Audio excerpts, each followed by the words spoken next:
Hey guys, Hi. welcome back.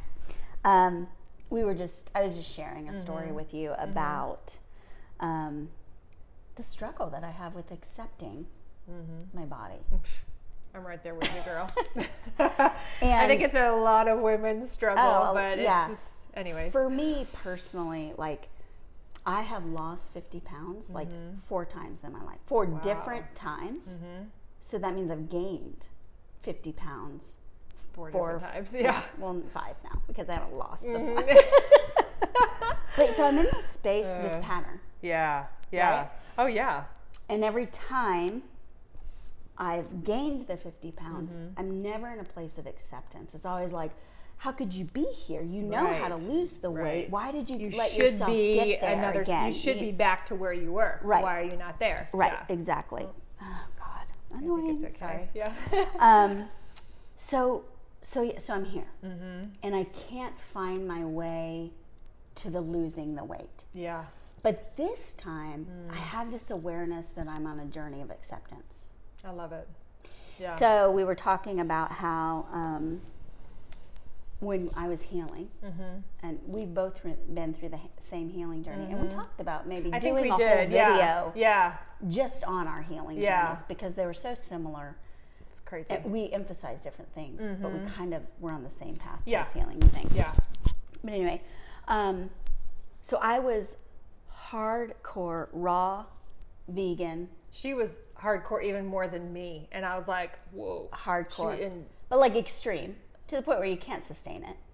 Well, because I was even like, I felt like I was doing the hardcore, and you like went extreme, and I was like, I couldn't do that. I'm like, how is she doing raw till 4 or whatever, and then only eating like a potato or something? Right, I was like, I can't do that because I'm starving all the time. Yeah. So, And I was did like, how not is have she that doing same this? issue. Yeah. Right. A lot of juice. Yeah. A lot of raw. Yeah.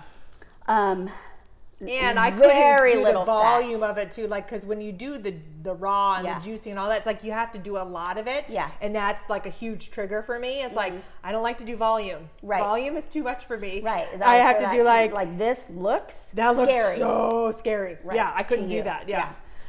So anyway, when I was doing that, my body was healing. I was Yeah. seeing weight loss. Yeah. I was seeing symptoms abate.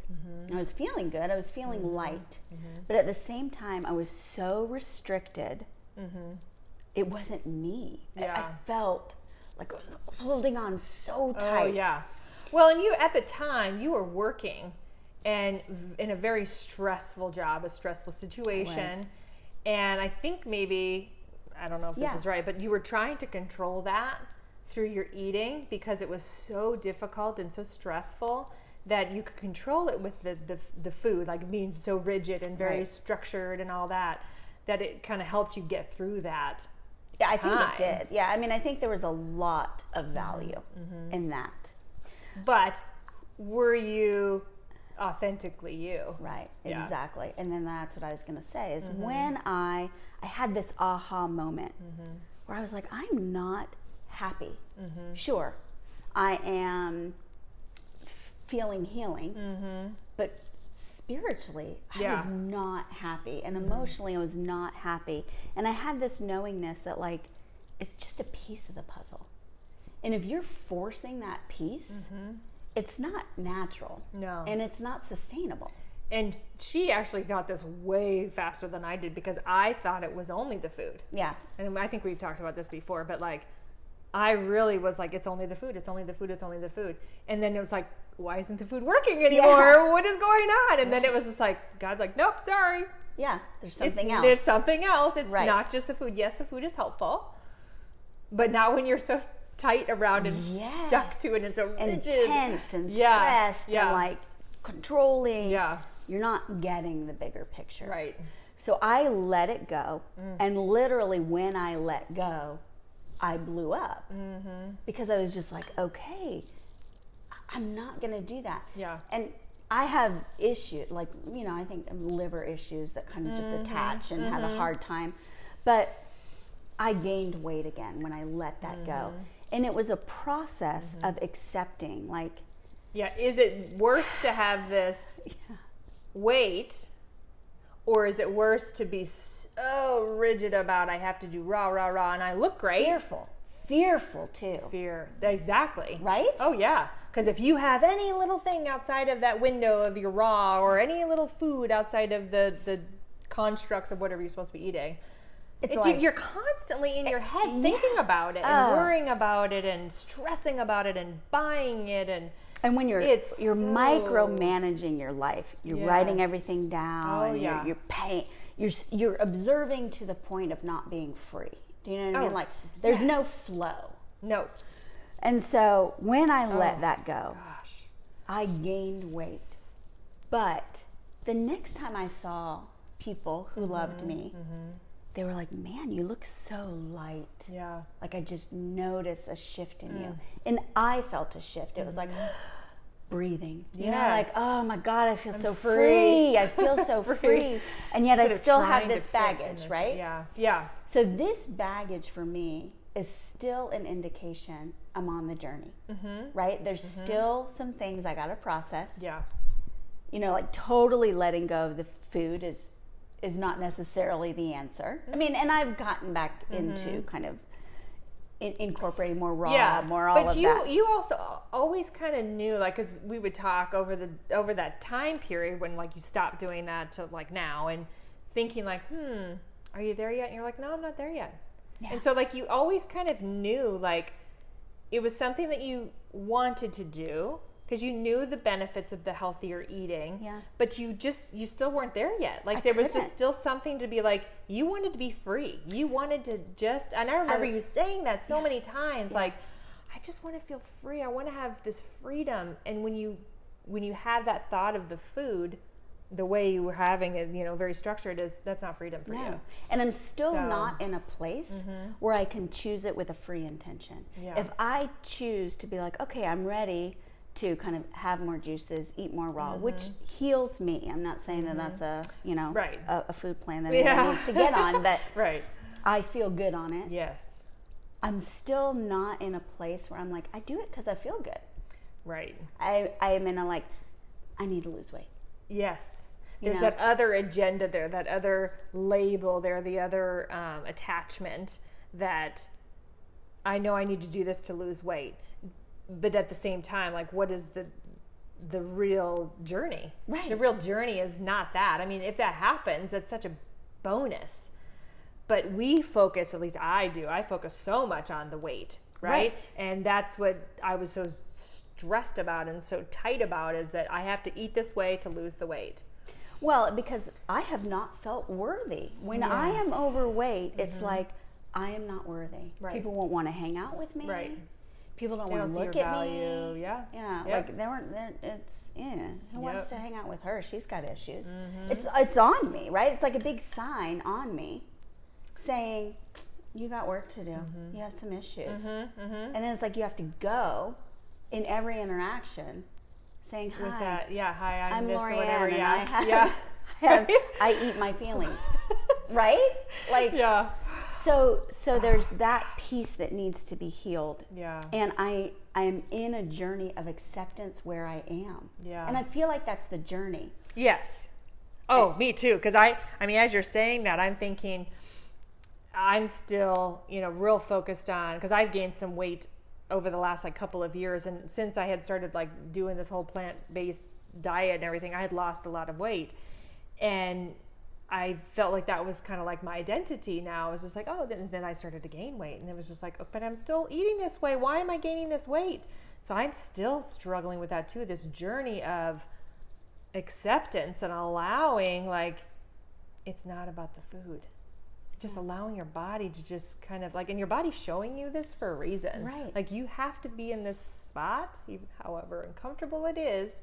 It's showing you to work through this and accept it, because it's not going to change until you do that. I think now that we're just kind of aware of this stuff and awake to this stuff, it's like, you think you can trick it again? You can't. Exactly. There's no tricking. There's no tricking it. So I'm stopping trying to trick. Yes. And I'm very uncomfortable because it's like, okay, I'm still showing up to everybody in my life going, haven't solved my issues. Yeah.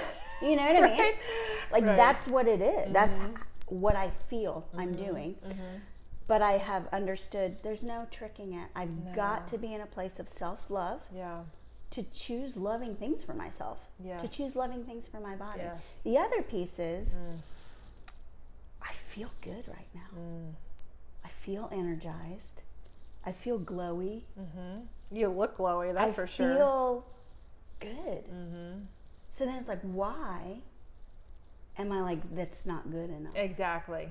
That's not good enough because because you're still attached to that ideal body that you think, well, when I'm at that weight, I'll be happy. Yeah. I mean, I struggle with it all the time, thinking like, oh, a couple of years ago when I was at the perfect weight that I thought I was at, even though I still wanted to lose 10 pounds. Right.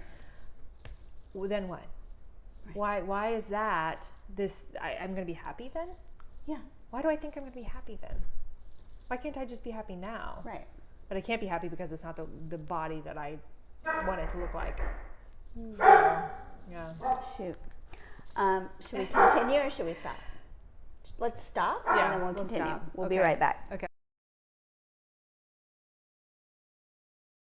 Okay. I'm sorry. Thank you. You know, life happens. Yeah. I don't even remember. Were you kind of telling a little story?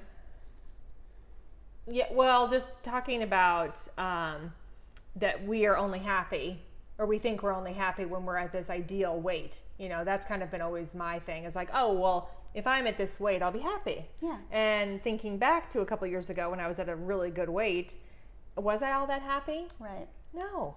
I have this image in my head of being like, oh, well, yeah, my clothes fit really well, and I was getting compliments and this and that, but is that happiness? Is that true happiness? Right. No. And are you getting compliments now and you just can't hear them and accept it? No. You're not? Oh, bummer. I thought for sure you were going to say yes. No, I don't feel like I've gotten really any compliments. Is it about the way you carry yourself? Oh, it totally could be. I think it could be for you sure. were feeling comfortable in your body. You carried yourself differently, but you could carry yourself that way now. Oh, I totally could. But I'm still stuck on the attachment to I need to lose weight. And I need to be this weight that I was before a couple of years ago. So it's just, it's a struggle. I mean, it's a daily practice. It's about what you think about yourself. Yep. And it is exuded. And people see that. I mean, it's that energy that you send out there. So people see it, they sense it, they know it. So I think that happiness or that joyful feeling I felt then was exuberated out, and so that's like what you were saying is like getting those compliments back, and so that's what I want back. Right. But it's not the body necessarily, it's the feeling of how I felt about myself. Exactly. And that's what I'm not exuberating. That's so perfect. Yeah. Yeah, and that's exactly what it is. And that's the journey that I'm realizing I'm on now. What started our conversation was me deciding to get my summer wardrobe and invest money in some nice clothes. And in the past, I'd be like, no, at this weight, I'm not allowed to buy anything nice or expensive or and cheaper clothes don't necessarily sit well on us. They don't sit well on you. They don't make you feel good. They look cheap. Yeah. And they don't last very long. Exactly. So when you invest in that, it's like they look better on your body. They're fit better. Yeah. There's just something about it. So and then also, like you said, investing in yourself and spending a little extra money. Like in the long run, you'll be able to really hold on to those clothes too, especially if they're nice. What do they call them? Like those special pieces, right? You know, and that's but in the past, I would have been like, I don't want an investment piece at this size. Exactly. Right? Right. No, because that means I have to stay here. I have to accept this. I am saying this is okay. Yep. And the last thing I want to do is say this is okay. Mm-hmm. Right. But that's the piece that I have to learn. Mm-hmm. This is okay. Yep. I feel good. Yep. I feel vibrant. Mm-hmm. I've got more curves than I want, but it's like, okay. But is that bad? Right. Like I'm it's learning how to love myself. Yes. And so when I pulled the trigger, I bought these clothes. I had anxiety. I had like days of thinking like, I really want to do this. And then it's almost it's like it's your higher self really being like, this is the right thing. Yeah. This is good. And your ego being like, nope. You're not worth that. No, what are you God, thinking? What do you think you're doing? Exactly. And your higher self is nudging you the whole time. And really being able to listen to that higher self, the God, the consciousness inside of us, that's the true consciousness that really knows what's best for us. And we always dismiss it, at least I do. I always dismiss it. It's so hard to hear that. And it's and always listening to that is absolutely. that practice. And for me, it's always after I just kind of like, this is how it works for me. I have the nudging, and I just do it. And I don't really understand why I do it or whatever. And then it's immediately after I do it that the awareness comes like, oh, that's good. That's why I did it. And that's what happened. I pulled the trigger. I bought these clothes. And it was like, see, it is time to celebrate yourself. Oh, I love that. And enjoy where you are. Just celebrate that you can move and that you're vibrant. Yeah, and that's the thing is, it's like we're so stuck on like the external like size or shape, forgetting look at what this body's doing for us. Exactly. It gets up and walks around, it can exercise, it can eat, it can sleep, it can do all these beautiful things, and we get, for me, I get so distracted and so stuck on the, yes, but it's not the right size. It's not the right, it doesn't look the way I want it to look. It's like, well, sorry. Yeah. Yeah, look at all these beautiful things your body does for you. Exactly. And so I just was like, okay, this is a part of my journey. This is a continual part of my acceptance, which is not just kind of acceptance and to feel bad, like, you're going to accept yourself as fat? Wow, you're off track. Like, get yourself healthy. But all the time. also, like, celebrate. Yeah. Celebrate yourself. Yes. You may be That's in a so different cool. place Yeah. in a year. And that's you okay. might be. Yeah. But you're going to get there through acceptance, self-love, compassion, and joy. This is the only road so awesome. to get there, right? Yeah. It's the only road to change. Yeah. Anyway. I love that. I mean, that's something big for me to do. It's a practice. That's a good lesson. Okay. Sorry for the interruption earlier, but we had to close that out. Yeah, exactly. Okay. We'll see you guys next time. Bye.